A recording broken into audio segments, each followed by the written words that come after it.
नमस्कार दोस्तों, आज हम लोग बात करेंगे डीएलएड सेकंड सेमेस्टर के इस चैप्टर के बारे में। ये जो बुक है, एक पेपर होता है इसका, वर्तमान भारतीय समाज एवं प्रारंभिक शिक्षा।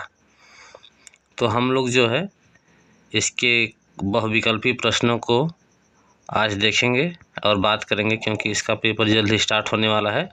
तो इसमें से जितने भी एमसीक्यू आएंगे, ये मान के चलिए कि सब फिक्स है, किसी में से आपको मिल जाएगा। ठीक है, तो चलिए हम लोग देर ना करते हुए स्टार्ट करते हैं इसको। हैं तो ये जो है पहला क्वेश्चन हम लोग देखते हैं। बहुविकल्पी का जो पहला प्रश्न है, ये क्या है? एमिल पुस्तक के लेखक कौन है? ठीक है, तो जो एमिल है, इस पुस्तक के लेखक कौन है? तो हमारे पास चार ऑप्शन है: कांट, रूसो, प्लेटो और अरस्तू। ये देखिए 2023 में पूछा गया है। ठीक है, 2023 में पूछा गया क्वेश्चन है। तो इसका जो सही आंसर हो क्या है? रूसो। एमिल पुस्तक के लेखक कौन है? रूसो है। आदर्शवादी शिक्षा शास्त्री नहीं है। तो आदर्शवादी शिक्षा शास्त्री कौन नहीं है इन चारों लोगों में से? तो हमारा जो करेक्ट ऑप्शन हो क्या है? The Maria Montessori. ठीक है, अगला क्वेश्चन क्या है? शिक्षा विकास है एवं विकास करना तथा वृद्धि करना ही जीवन है। शिक्षा विकास है एवं विकास करना तथा वृद्धि करना ही जीवन है। यह किसका कथन है? तो यह जो कथन है किसका? जॉन डेवी का है। ठीक है, जॉन डेवी ने कहा था कि शिक्षा जो है क्या है? विकास है एवं विकास करना तथा अवृद्धि करना ही जीवन है। ठीक, अगला देखते हैं। शिक्षा प्राप्त करने के लिए प्रबंधा संस्कार होता है।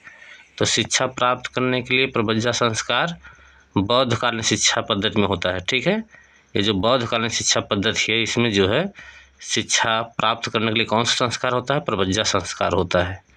ठीक है,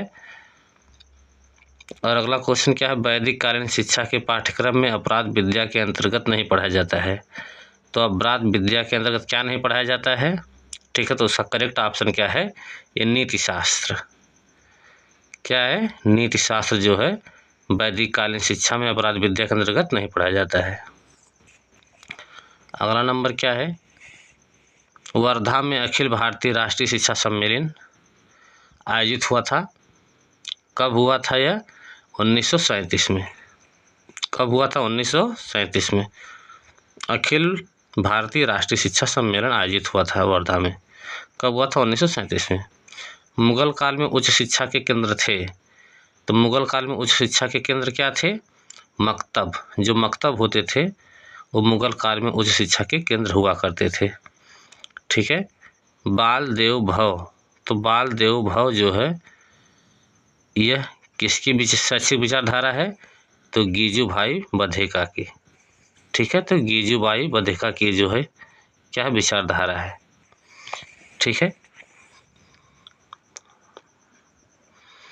अगला क्वेश्चन देखते हैं। 9वां, पृथ्वी दिवस कब मनाया जाता है? तो ये सबसे आसान है कि पृथ्वी दिवस कब मनाया जाता है?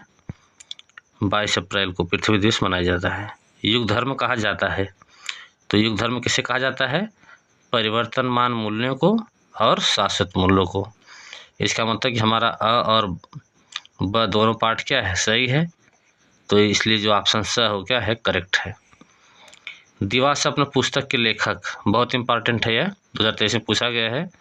तो दीवा प्रश्न पुस्तक के लेखक कौन है? गीजूभाई बधेका। ठीक है, गीजूभाई बधेका जो है यह दीवा स्वप्न पुस्तक के लेखक हैं। ठीक है, अगला देखते हैं हम लोग। अगला क्या है? संविधान में किस भाषा को राजभाषा का दर्जा, किस भाषा को राजभाषा का दर्जा मिला हुआ है? तो किस भाषा को? हिंदी भाषा को राजभाषा का दर्जा मिला हुआ है। दूरवर्ती शिक्षा को क्या कहते हैं? तो दूरवर्ती शिक्षा को हम लोग क्या बोलते हैं? पत्राचार शिक्षा भी बोलते हैं और दूरस्थ शिक्षा भी बोलते हैं। ठीक है, स वाला ऑप्शन हमारा क्या है? करेक्ट, क्योंकि और वो दोनों जो है दूरस्थ शिक्षा के अंतर्गत आते हैं, दूरवर्ती शिक्षा के अंतर्गत आते हैं। शिक्षा एक द्विमुखी प्रक्रिया है।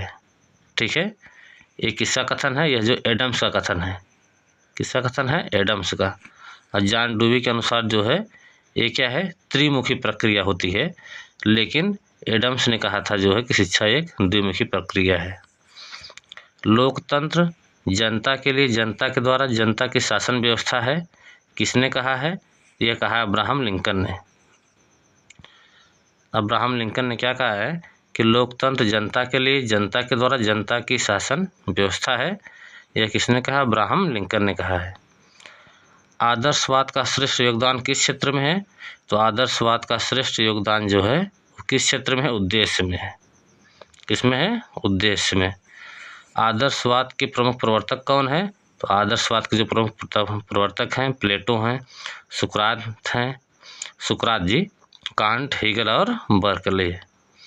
ठीक है, अगला क्वेश्चन देखते हैं, क्वेश्चन नंबर 18। तो भारत की पहली सवाक फिल्म, तो उसका नाम क्या है? आलम आरा। भारत की पहली सवाक फिल्म का नाम क्या है? आलम आरा नाम है। बौद्धकालीन शिक्षा में उपसंपदा संस्कार कितने वर्ष में होता है? तो कितने वर्ष में होता है? 20 वर्षों में होता है। शिक्षा वह है जो जीवन को संपूर्ण सत्ता के साथ सामंजस्य स्थापित करने की शक्ति होती है। यह किसका विचार है? यह विचार स्वामी विवेकानंद का है।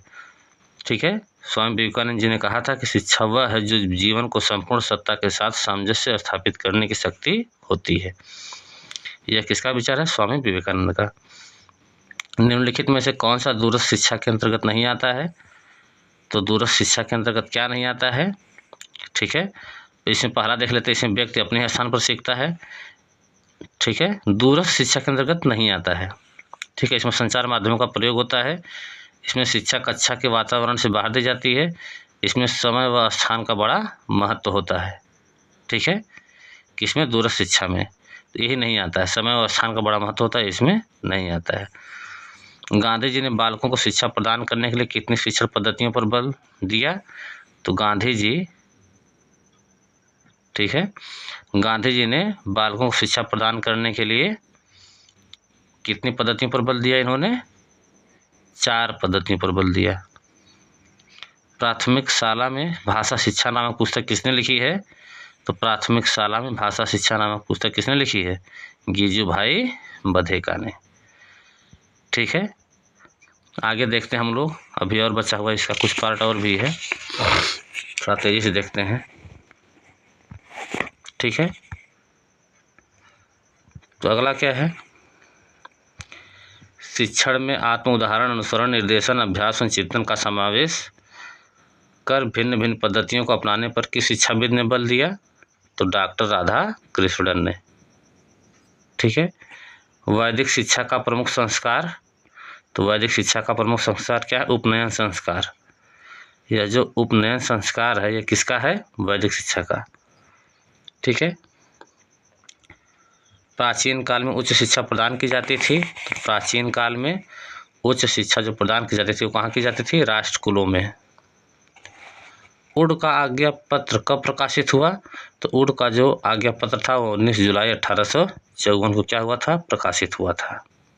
ठीक है, अगला क्वेश्चन देखते हैं। राधा कृष्णन आयोग की संस्तुतियाँ संबंधित थी।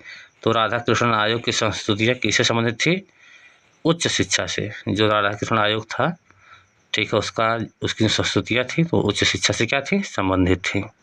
ठीक है, अगला देखते हैं। विश्वविद्यालय शिक्षा आयोग के अध्यक्ष थे। तो विश्वविद्यालय शिक्षा आयोग के अध्यक्ष कौन थे?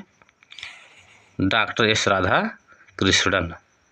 ठीक है, तो विश्वविद्यालय शिक्षा आयोग के जो अध्यक्ष थे वो कौन थे? राधा कृष्णन जी थे। अगला देखते हैं। ठीक है, और बाकी जो बचा हुआ इसको दूसरे पार्ट में हम कवर करेंगे। तो अगला क्या है? परिवार शिक्षा का सर्वोत्तम स्थान है और बालक का प्रथम विद्यालय है। यह कथन किसका है? तो यह कथन जो है डिवी का है, सॉरी पेस्टोलॉजी का। किसका है? पेस्टोलॉजी का।